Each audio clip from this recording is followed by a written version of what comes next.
میں بڑے ادب کے ساتھ حضرت مولانا مفتی محمد نثار احمد صاحب استاد فقہ و استاد حدیث مدرسہ عربیہ شاہد العلوم کو آواز دیتا ہوں کہ وہ روزے کے مسائل پر ضروری گفتگو کریں. طلبہ بالکل خاموش رہے کہ کوئی بھی بات نہ کرے.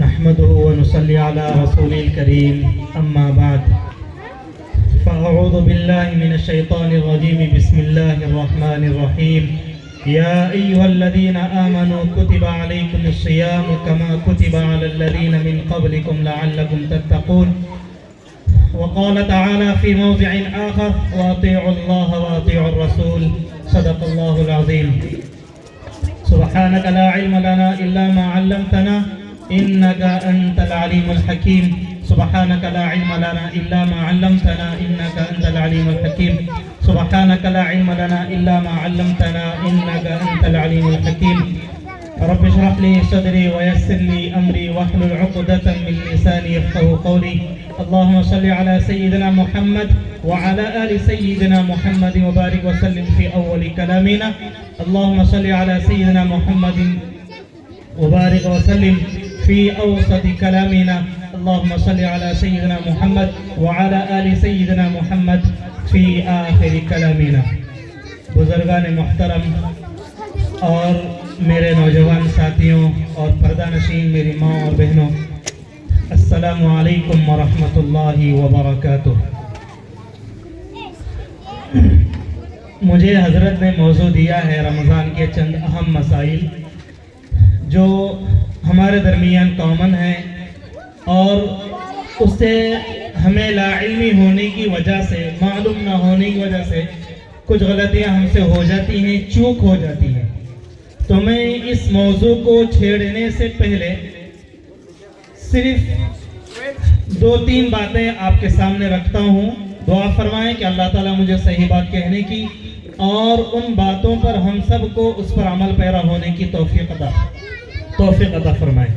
سب سے پہلے میں مکتب کے نونہالان اور معصوم بچے اور بچیوں کو مبارکباد پیش کرتا ہوں کہ ماشاءاللہ بچے اور بچیوں نے بہت ہی بہترین طریقے پر اپنے معافی ضمیر کو ادا کیا ہے. دعا فرمائیں کہ اللہ تعالیٰ ان بچیوں کو مزید ترقی سے نوازے.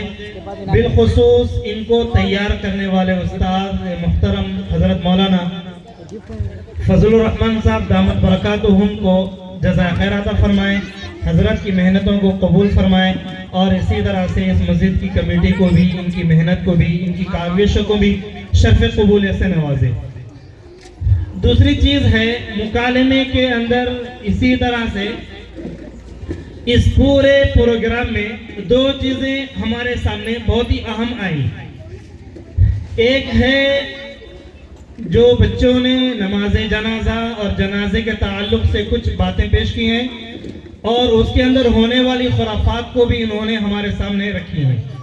اسی طرح سے ان بچوں سے پہلے ہمارے مدرسہ عربیہ شاہد العلوم کا ایک طالب علم جہیز کے عنوان پر اپنے تقریر پیش کر کے گئے ہیں.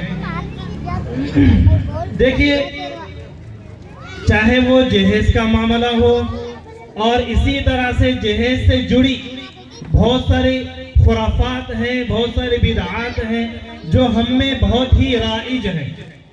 اسی طرح سے جنازے کے تعلق سے جو باتیں ہمارے سامنے پیش آئی ہیں، رونا ہے، پیٹنا ہے.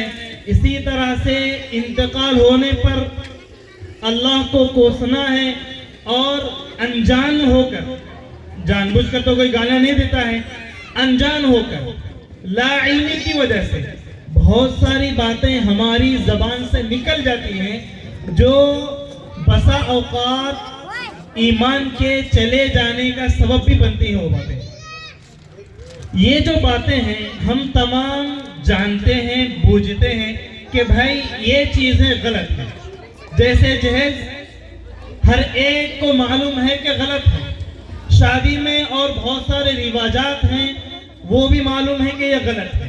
جنازے کے تعلق سے جتنی چیزیں آئی ہیں ہمیں معلوم ہے کہ یہ غلط ہے، 100% یقین ہے کہ غلط ہے، اور یقین کے ساتھ کہہ سکتے ہیں کہ ہمارا جو معاشرہ ہے 90% جانتے ہیں کہ تمام چیزیں غلط ہیں، لیکن پھر بھی جانتے بوجھتے یہ چیزیں کرتے ہیں۔ صرف اس کے دو ہی وجہ ہیں کہ یہ خرافات بدعات جانتے بوجھتے کرنے کی دو وجوہات ہیں۔ ان دو وجوہات کی بنیاد پر ہم وہ تمام چیزیں، ان چیزوں کا ارتکاب کرتے ہیں، مرتکب ہو جاتے ہیں۔ ان چیزوں میں پہلی چیز ہے اپنی آبا و اجداد کی تقلید، اپنے آبا و اجداد کی تقلید۔ اس کا مطلب ہے کہ ہم جو چیزیں کرتے ہیں غلط ہے، لیکن کیوں کرتے ہیں؟ ہمارے باپ دادا ایسے ہی کرتے آ رہے ہیں، ہمارے دادی نانی ماموں، ہمارے ابا ہمارے امی سب یہ چیزیں کرتے ہوئے آ رہے ہیں، لہٰذا ہم بھی کریں گے۔ غلط ہے۔ اگر ہم کسی کو بولتے ہیں کہ بھائی یہ چیزیں غلط ہیں، یہ چیزیں غلط ہیں، یہ بولتے ہیں حضرت معلوم ہے غلط ہے، لیکن کیا کریں؟ مجبور ہیں کرنے پر۔ اگر نہیں کریں گے تو فلاں گالی دے گا، اگر یہ نہیں کریں گے تو فلاں کو کوسیں گے۔ تو ہم آبا و اجداد کی تقلید کرتے ہوئے ہم لوگ کرتے ہوئے چلے جاتے ہیں۔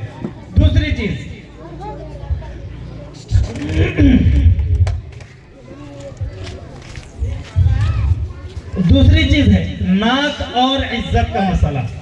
اگر ہم نہیں کریں گے تو ہمارے معاشرے میں ہماری عزت نہیں رہے گی۔ اگر ہم جہیز نہیں لیں گے تو ہماری عزت مٹی میں مل جائے گی۔ اگر ہم جنازے میں یہ خرافات نہیں کریں گے، نہیں روئیں گے، یہ نہیں کریں گے، وہ نہیں کریں گے، تو ہماری عزت کا مسئلہ ہے۔ صرف یہ دو چیزیں ہونے کی وجہ سے ہم یہ چیزیں کرتے ہیں۔ جب یہ چیز ہمیں معلوم ہوئی تو یہاں رک کر ایک چیز کہہ دیتا ہوں۔ یہ دیکھیں، ایک ہے شریعت اور ایک ہے اطاعت۔ شریعت ہے اللہ نے اور جو رسول نے ہمیں بتا دی، وہ شریعت ہے، اور اطاعت ہے نبی نے جو کر کے ہمیں بتایا ہے، چاہے وہ کر کے بتایا ہو، چاہے وہ ہمیں کہہ کر بتایا ہو، ان چیزوں کو ماننا، اس کے مطابق اپنی زندگی کو گزارنا اور ان بتائی ہوئی چیزوں پر عمل کرنا، یہ ہے اطاعت۔ اگر ہم ان دو چیزوں سے ہٹ جائیں گے تو پھر ہماری اطاعت نہیں رہے گی، تو پھر ہم اللہ اور اس کے رسول کو راضی کرنے والے اعمال نہیں کر رہے ہیں، بلکہ ہم رسول کو ناراض کرنے والی کام کر رہے ہیں، اور ان چیزوں سے اللہ بھی ناراض ہوتا ہے اور ہمارے نبی کریم صلی اللہ علیہ وسلم بھی ناراض ہوتے ہیں۔ اگر ہم لوگوں کو راضی کرنے کے لیے، اگر ہم اپنے آبا و اجداد، اگر ہم معاشرے کو راضی کرنے کے لیے، اگر ہم خدا کو ناراض کریں گے، رسول کو ناراض کریں گے، اس کو اطاعت نہیں کہتے ہیں۔ حدیث ہے لا طاعت لمخلوق فی معصیت الخالق، اللہ کی معصیت میں، اللہ کی ناراضگی میں کسی مخلوق کی اطاعت جائز نہیں ہے، کسی بھی مخلوق کی اطاعت جائز نہیں ہے، چاہے وہ سامنے والا ماموں ہو، چاہے وہ سامنے والا باپ بیٹا ہو، چاہے سامنے والی بیٹی بھی وہ ماں ہو، چاہے وہ بھائی ہو، چاہے وہ کوئی بھی ہو۔ اگر رسول اور اللہ کی بات آ جائے تو پھر ان سب کی باتیں بیکار ہو جائیں گی۔ اللہ کے رسول کی اطاعت کرنی ہے، اللہ کی اطاعت کرنی ہے۔ لہذا بہت سارے ہمارے نوجوان اپنے اسٹیٹس کی بنیاد پر جہیز کا مطالبہ کرتے ہیں۔ سوچ لیجئے سراسر ظلم ہے۔ الظلم ظلمات یوم القیامہ، ظلم قیامت کے دن اندھیریوں کی شکل میں ہوگا۔ اسی طرح سے ہمارے جو بچیوں نے جو مکالمہ پیش کیا ہے جنازے کی شکل میں، اس سے اللہ بھی ناراض ہوتے ہیں، اس سے خود میت کو تکلیف ہوتی ہے۔ حالانکہ حدیث ہے کہ جب کسی کا انتقال ہو جائے تو جہاں تک ہو سکے فوراً اس کو اللہ کے حوالے کر دینا چاہیے۔ ہم لوگ کرتے کیا ہیں؟ ہم لوگ اپنے گھروں میں میت کو رکھ کر میت کو تکلیف دیتے تھے، رو رو کر، پیٹ پیٹ کر، اور نہ جانے کیسے کیسے کلمات ہم کہہ جاتے ہیں جس کی وجہ سے میت کو بھی تکلیف ہوتی ہے۔ لہذا شریعت اور جب رسول اور خدا کا حکم آ جائے تو پھر وہاں پر کسی مخلوق کو مد نظر نہیں رکھا جائے گا، اس لیے کہ اللہ کو راضی کرنا ہے، اللہ کو راضی کرنا ہے۔ لوگوں کی رضامندی میں اللہ کی رضامندی نہیں ہے، لوگوں کی رضامندی میں اللہ کی رضامندی نہیں ہے۔ اگر لوگ ناراض ہو جائیں تو ہو جائیں، اس سے کوئی پرواہ نہیں ہوگی، خدا کے یہاں پر آپ کی پکڑ نہیں ہوگی۔ اگر ہم نے لوگوں کو راضی کرنے کے لیے اللہ کو ناراض کیا، خدا کے یہاں پر پکڑ ہوگی، خدا سامنے پوچھے گا، اس وقت ہمارے باپ بھی سامنے نہیں آئے گا، ہمارے ماں بھی سامنے نہیں آئے گی۔ یہی دنیا کے اندر اگر کچھ ہو جائے تو ماں باپ سامنے آ جاتے ہیں، لیکن کل قیامت کے دن ہم نے والدین کو خوش کرنے کے لیے، کسی اور کو خوش کرنے کے لیے، معاشرے کو خوش کرنے کے لیے ہم نے خرافات کو ڈھا دیا، لیکن یہی لوگ جب قیامت کے دن اللہ کے یہاں پکڑ ہوگی تو یہ لوگ سامنے نہیں آئیں گے۔ یوم یفر المرء من اخیہ وامہ وابیہ، باپ بچے سے بھاگے گا، بچہ باپ کو دے کر بھاگے گا، ماں بچے کو دے کر بھاگے گی، بچہ ماں کو دے کر بھاگے گا، بھائی بھائی کو دے کر بھاگے گا، بھائی بہن کو دے کر بھاگے گا۔ یہ ہمارے چند مسائل ہیں۔ اب میں اپنے اصل موضوع پر آتے ہوئے، رمضان کے مسائل میرا موضوع ہے، انشاءاللہ میں اس میں چند اہم مسائل کو ذکر کروں گا۔ اس سے پہلے مسائل کو شروع کرنے سے پہلے ایک بات کہہ دینا ضروری سمجھتا ہوں۔ دیکھیں، روزے کو ختم کرنے والی جتنی بھی چیزیں ہیں، ہم اس کو دو حصوں میں تقسیم کرتے ہیں، دو حصوں میں تقسیم کر سکتے ہیں۔ ایک ہے جسمانی خرابیاں اور ایک ہے روحانی خرابیاں۔ اگر جسمانی خرابی آ جائے تو ہمارا روزہ بیکار ہو جائے گا، قضا لازم ہو جائے گی۔ اگر روحانی بیماری آ جائے تو سارا دن روزہ رکھ کر، بھوکا رکھ کر ایک پیسہ کا فائدہ نہیں ہوگا، ایک پیسہ کی بھی فائدہ نہیں ہوگا۔ جب یہ چیزیں ہمیں معلوم ہو گئی تو آگے میں مسائل کو شروع کرنے جا رہا ہوں، بغور ملاحظہ فرمائیں۔ اس سے پہلے میں ایک بات کہہ دینا ہوں، مسائل کے اندر لا علمی عذر نہیں ہے۔ مسائل کے اندر لا علم مطلب حضرت میں ایسا کر دیا، مجھے معلوم نہیں تھا، میں ایسا کر دیا، لا علمی عذر نہیں ہے۔ اگر جاہل رکھ کر، جہالت میں ہو کر، علم نہ ہونے کی وجہ سے انجان ہو کر کچھ غلطی ہو جائے تو حکم لگ جائے گا، گناہ ہوگا یا نہیں ہوگا وہ اللہ کے یہاں پر ہے۔ جیسے اگر جان بوجھ کر یا پھر کچھ اور کسی طریقے سے ہمارا روزہ ٹوٹ گیا، اب بعد میں معلوم ہوا کہ حضرت ہمیں معلوم نہیں تھا، جیسے ایک بچے نے مسئلہ پیش کیا کہ ہم نے افطاری کر لی یہ سمجھ کر کے روزہ سورج غروب ہو گیا ہے، بعد میں معلوم ہوا کہ سورج غروب نہیں ہوا، تو لا علم ہونے کی وجہ سے، بے علم ہونے کی وجہ سے اس نے روزہ توڑ دیا ہے۔ لہذا اب یہاں پر معلوم نہیں ہونا، اس سے روزے میں فرق پڑے گا، گناہ ہوگا نہیں ہوگا الگ چیز ہے، لیکن روزہ اس کا ٹوٹ جائے گا۔ تو یہ معلوم ہوا کہ روزے میں اسی طرح سے مسائل میں لا علمی عذر نہیں ہے، کسی بھی ہو جائے اس سے روزہ ٹوٹ جاتا ہے۔ تو سب سے پہلے میں مسائل کو شروع کرتے ہوئے، روزے کی تین قسمیں ہوتی ہیں، ایک ہے فرض، ایک ہے واجب، ایک ہے نفل۔ رمضان کا روزہ فرض ہے، اگر رمضان میں کچھ روزے ہمارے چھوٹ جائیں کسی عذر کی وجہ سے، بیمار ہونے کی وجہ سے یا پھر کسی اور وجہ سے روزہ ہمارا چھوٹ جائے تو پھر اس کی قضا کرنا بھی فرض ہوتا ہے۔ اور دوسری چیزیں واجب ہیں، جیسے کہ نظر مان لینا ہے، اور اس کے علاوہ جتنی بھی نفل روزے ہیں اس کے علاوہ نفل روزے ہیں۔